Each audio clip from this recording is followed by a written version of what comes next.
নমস্কার, আমি মিলন স্যার পাল একাডেমি সেন্টারে তোমাদের সকলকে জানাই স্বাগত। আমি আজকে আবার তোমাদের কাছে নিয়ে এসেছি RRB railway group D board original official কোশ্চেনের পার্ট 3। এর আগে তোমাদের পার্ট 1 এবং পার্ট 2 দুটো ক্লাস আমি আপলোড করেছি, যারা দেখোনি একটু দেখবা। আর আজকে শুরু হতে চলেছে তোমাদের পার্ট 3 ক্লাস। তাহলে চলো আমরা সময় নষ্ট করব না, আমরা সরাসরি দেখে নিই। প্রত্যেকটি প্রশ্ন একটু তোমাদের দেখতে হবে। প্রথম প্রশ্ন দেখো কি বলেছে। বলেছে মীরাবাই চানু কোন খেলার সাথে যুক্ত? মীরাবাই চানু কোন খেলার সাথে যুক্ত? এই প্রশ্নে তোমাদের সঠিক অ্যান্সার হয়ে যাবে ভারোত্তোলক। ভারোত্তোলক হচ্ছে সঠিক অ্যান্সার। তারপরের প্রশ্ন দেখো কি বলেছে। ভারতের প্রাচীনতম পর্বতমালা কোনটি? ভারতের প্রাচীনতম পর্বতমালা কোনটি? এই প্রশ্নে তোমাদের সঠিক অ্যান্সার হয়ে যাবে আরাবল্লী পর্বত। আরাবল্লী পর্বত হলো ভারতের প্রাচীনতম পর্বতমালা। তারপরের প্রশ্ন দেখো কি বলেছে। ছোটনাগপুর মালভূমির সর্বোচ্চ শৃঙ্গের নাম কি? ছোটনাগপুর মালভূমির সর্বোচ্চ শৃঙ্গের নাম কি? এই প্রশ্নে তোমাদের সঠিক অ্যান্সার হয়ে যাবে পরেশনাথ। পরেশনাথ হলো ছোটনাগপুর মালভূমির সর্বোচ্চ শৃঙ্গ। তারপরের প্রশ্ন দেখো কি বলেছে। কার্য বা শক্তির এসআই একক কি? কার্য অথবা শক্তির এসআই একক কি? এই প্রশ্নে তোমাদের সঠিক অ্যান্সার হয়ে যাবে জুল। অতএব কার্যের এককও জুল, শক্তির এককও জুল। তোমাদের দুটোই কিন্তু মনে রাখতে হবে। এখানে দেওয়া আছে কার্য অথবা জুল, তোমাদের সেপারেটলি দিতে পারে। ওকে, তারপরে প্রশ্ন দাও কি বলেছে। ভারতের দীর্ঘতম হিমবাহ কোনটি? ভারতের দীর্ঘতম হিমবাহ কোনটি? এই প্রশ্ন তোমাদের সঠিক অ্যান্সার হয়ে যাবে সিয়াচেন হিমবাহ হলো ভারতের দীর্ঘতম হিমবাহ। তারপরের প্রশ্ন দেখো কি বলেছে। মৌমাছির হুল থেকে কোন অ্যাসিড পাওয়া যায়? মৌমাছির হুল থেকে কোন অ্যাসিড পাওয়া যায়? এই প্রশ্নের সঠিক অ্যান্সার তোমাদের হয়ে যাবে ফর্মিক অ্যাসিড। মৌমাছির হুল থেকে ফর্মিক অ্যাসিড পাওয়া যায়। তারপরের প্রশ্ন দেখো বলেছে কলকাতায় মেট্রো রেল কত সালে চালু হয়েছিল? কলকাতায় মেট্রো রেল কত সালে চালু হয়েছিল? এই প্রশ্নের তোমাদের সঠিক অ্যান্সার হয়ে যাবে 1984 সালে। 1984 সালে কলকাতাতে প্রথম মেট্রো রেল চালু করা হয়। তারপরের প্রশ্ন দেখো কি বলেছে। ভিটামিন বি9 এর রাসায়নিক নাম কি? ভিটামিন বি9 এর রাসায়নিক নাম কি? এই প্রশ্নের সঠিক অ্যান্সার তোমাদের হয়ে যাবে ফলিক অ্যাসিড। ফলিক অ্যাসিড হলো ভিটামিন বি9 এর রাসায়নিক নাম। তারপরের প্রশ্ন, লখনৌ কোন নদীর তীরে অবস্থিত? লখনৌ কোন নদীর তীরে অবস্থিত? এই প্রশ্নের সঠিক অ্যান্সার তোমাদের গোমতী। গোমতী নদীর তীরে লখনৌ অবস্থিত। তারপরে প্রশ্ন দেখো কি বলেছে। স্টোরেজের সবচেয়ে বড় একক কি? স্টোরেজের সবচেয়ে বড় একক কি? এই প্রশ্নের তোমাদের সঠিক অ্যান্সার হয়ে যাবে টিবি। টিবি হলো স্টোরেজের সবচেয়ে বড় একক। তারপরে প্রশ্ন দেখো কি বলেছে। সার্ক কত সালে প্রতিষ্ঠিত হয়? সার্ক কত সালে প্রতিষ্ঠিত হয়? এই প্রশ্নের সঠিক অ্যান্সার তোমাদের 1985 সালে। 1985 সালে সার্ক প্রতিষ্ঠিত হয়। তারপরে প্রশ্ন দেখো কি বলেছে। বলেছে ডান্ডিয়া কোন রাজ্যের বিখ্যাত নৃত্যশৈলী? ডান্ডিয়া কোন রাজ্যের বিখ্যাত নৃত্যশৈলী? এই প্রশ্নের তোমাদের সঠিক অ্যান্সার হয়ে যাবে গুজরাট। অতএব গুজরাটের নৃত্যশৈলী হচ্ছে ডান্ডিয়া। ওকে, তারপরে প্রশ্ন দেখো কি বলেছে। বলছে হরিপ্রসাদ চৌরিশিয়া কোন বাদ্যযন্ত্রের সাথে যুক্ত? হরিপ্রসাদ চৌরিশিয়া কোন বাদ্যযন্ত্রের সাথে যুক্ত? এই প্রশ্ন তোমাদের সঠিক অ্যান্সার হয়ে যাবে বাঁশি। বাঁশির সাথে হরিপ্রসাদ চৌরিশিয়া তিনি যুক্ত রয়েছেন এবং তিনি যে বাদ্যযন্ত্রটি বাজাতেন সেটা হচ্ছে বাঁশি। এই প্রশ্নটা একটু তোমাদের মনে রাখতে হবে। ওকে, তারপরে প্রশ্ন দেখো। পরে প্রশ্নে কি বলেছে, পরে প্রশ্নে একটু চোখ রাখো। দেখো পরে প্রশ্নে বলা হয়েছে যে কোন উৎসবে নৌকা দৌড় একটি বিশেষ বৈশিষ্ট্য? কোন উৎসবে নৌকা দৌড় একটি বিশেষ বৈশিষ্ট্য? এই প্রশ্নের তোমাদের সঠিক অ্যান্সার হয়ে যাবে ওনাম।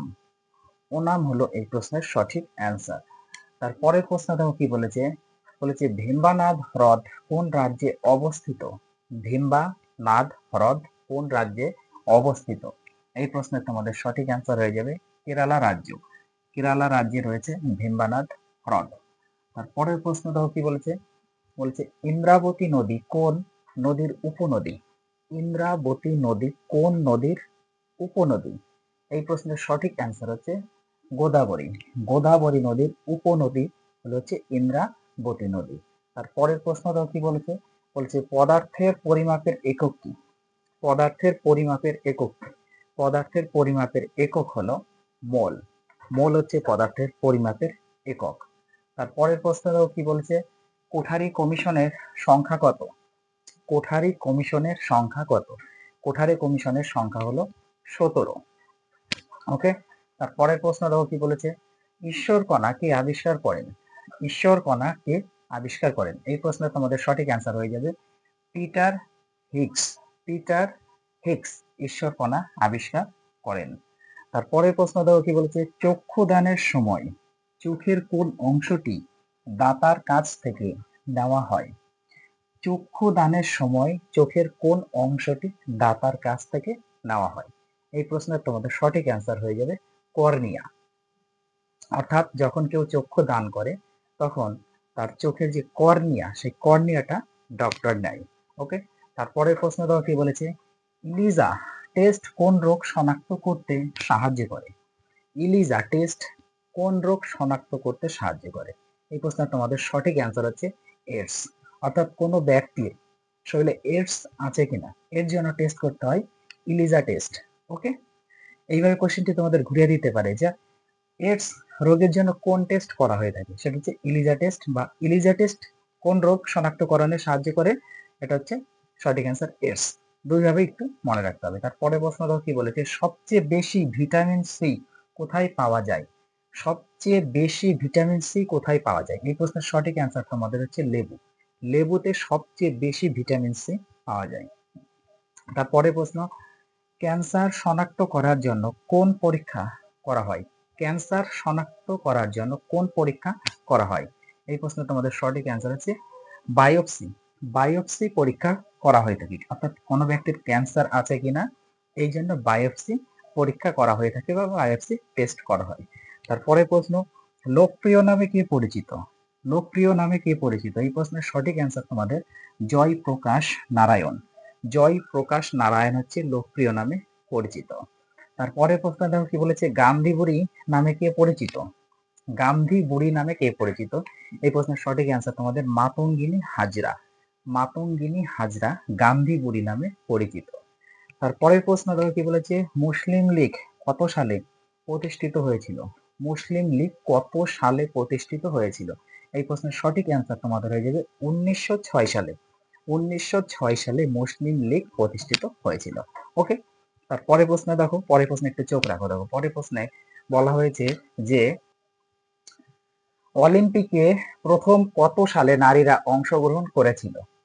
অলিম্পিকে প্রথম কত সালে নারীরা অংশগ্রহণ করেছিল? এই প্রশ্নে তোমাদের সঠিক অ্যান্সার হয়ে যাবে 1900 সালে। 1900 সালে অলিম্পিকে প্রথম নারীরা অংশগ্রহণ করেছিল। তারপরে প্রশ্ন দেখো কি বলেছে? বলেছে নোবেল পুরস্কার প্রথম কত সালে দেওয়া হয়? নোবেল পুরস্কার প্রথম কত সালে দেওয়া হয়? এই প্রশ্নের সঠিক অ্যান্সার তোমাদের 1901 সালে। 1901 সালে প্রথম নোবেল পুরস্কার দেওয়া হয়। তারপরে প্রশ্ন দেখো কি বলেছে? বলছে কীট পতঙ্গ সংক্রান্ত বিদ্যাকে কি বলে? কীট পতঙ্গ সংক্রান্ত বিদ্যাকে কি বলা হয়? এই প্রশ্নে তোমাদের সঠিক অ্যান্সার হয়ে যাবে ওরিয়েন্টালজি। ওরিয়েন্টালজি অর্থাৎ কীট পতঙ্গ সংক্রান্ত বিদ্যাকে বলা হয় ওরিয়েন্টালজি। তারপরে প্রশ্ন দেখো কি বলেছে? বলেছে মিনিকয় ও মালদ্বীপকে পৃথক করে কত ডিগ্রি চ্যানেল? মিনিকয় ও মালদ্বীপকে পৃথক করে কত ডিগ্রি চ্যানেল? এই প্রশ্নের সঠিক অ্যান্সার তোমাদের 8 degree channel. 8 degree channel Minicoy ও মালদ্বীপকে পৃথক করেছে। তারপরে প্রশ্ন দেখো কি বলেছে? বলেছে আলোক বর্ষ কোন রাশির একক? আলোক বর্ষ কোন রাশির একক? এই প্রশ্নের সঠিক অ্যান্সার তোমাদের হয়ে যাবে দূরত্ব। দূরত্ব হচ্ছে আলোক বর্ষের একক। তারপরের প্রশ্ন বলেছে ভারতীয় সংবিধানের জনক কাকে বলা হয়? ভারতীয় সংবিধানের জনক কাকে বলা হয়? এই প্রশ্নের সঠিক অ্যান্সার তোমাদের হয়ে যাবে ডক্টর বি আর আম্বেদকর। ডক্টর বি আর আম্বেদকরকে ভারতের সংবিধানের জনক বলা হয়ে থাকে। তারপরে প্রশ্ন তো কি বলেছে? সাধারণ তুলা যন্ত্র দিয়ে কি মাপা হয়? সাধারণ তুলা যন্ত্র দিয়ে কি মাপা হয়? এই প্রশ্নের সঠিক অ্যান্সার তোমাদের হয়ে যাবে বস্তুর ভর অথবা শুধু ভর। অপশনে অনেক সময় তোমাদের বস্তুর ভর দেওয়া থাকে, আবার অনেক সময় কিন্তু শুধু ভর দেওয়া থাকবে। তাহলে দুটোই তোমাদের মনে রাখতে হবে যে সাধারণ তুলা যন্ত্র দিয়ে কি মাপা হয়, বস্তুর ভর অথবা শুধু ভর।